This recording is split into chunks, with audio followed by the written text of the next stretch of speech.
অসমৰ মুখ্যমন্ত্ৰী ডক্টৰ হিমন্ত বিশ্ব শৰ্মা ডাঙৰীয়াই যোৱাকালি কেবিনেটত সিদ্ধান্ত লৈছে যে সংখ্যালঘুৰ দ্বাৰা পৰিচালিত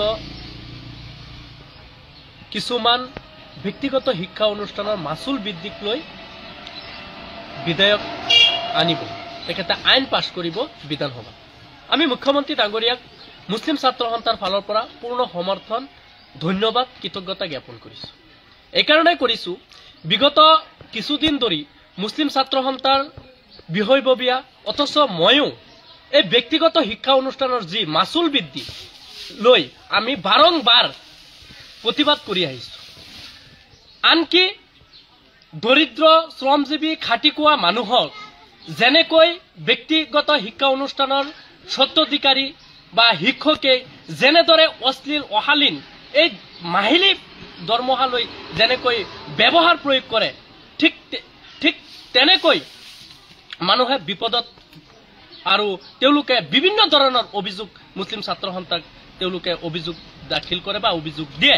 কিন্তু এই ক্ষেত্ৰত লৈ আমি বাৰংবাৰ মুছলিম ছাত্ৰ সন্থাই আমি বিৰোধিতা কৰি আছো।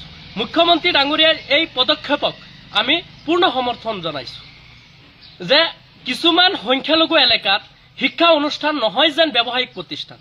ব্যৱসায়িক প্ৰতিষ্ঠানেও তেনেকুৱা আচৰণ নকৰে। কিছু ক্ষেত্ৰত তেওঁলোকেও মানৱীয়তাৰ যি গুণ থাকে, মানৱীয়তাৰ গুণ তেওঁলোকে দেখায়। কিন্তু ব্যক্তিগত শিক্ষা অনুষ্ঠানত কিছুমানে অগ্ৰিম পইচা লয়, অগ্ৰিম পইচা নিদিলে তেওঁলোকক বিভিন্ন ধৰণৰ মানসিক হাৰাশাস্তি কৰে, আমি তেনেকুৱা পৰিলক্ষিত হয়। গতিকে মুখ্যমন্ত্ৰী ডাঙৰীয়া যি শৈক্ষিক ক্ষেত্ৰত যি এক পদক্ষেপ লৈছে, শৈক্ষিক উত্তৰণৰ ক্ষেত্ৰত শ্ৰমজীৱী খাটিকোৱা মানুহৰ যি চিন্তা কৰিছে ভৱিষ্যতৰ, আমি নথৈ আনন্দিত।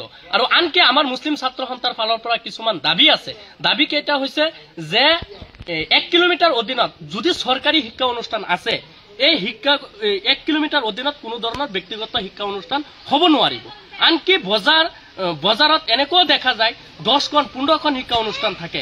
তেনেকুৱা যাতে 2খন 1খন হলে শিক্ষা অনুষ্ঠান হলে যথেষ্ট, কিন্তু তাত 10খন 15খন শিক্ষা অনুষ্ঠানৰ কোনো প্ৰয়োজন, কোনো ধৰণৰ মান্যতা নাই। আৰু মুখ্যমন্ত্ৰীৰ অনুমতি অবিহনে সংখ্যালঘু এলেকাত যাতে শিক্ষা অনুষ্ঠান যধে মধে কৰিব নোৱাৰে, তাৰো আমি দাবী উত্থাপন জনাইছো।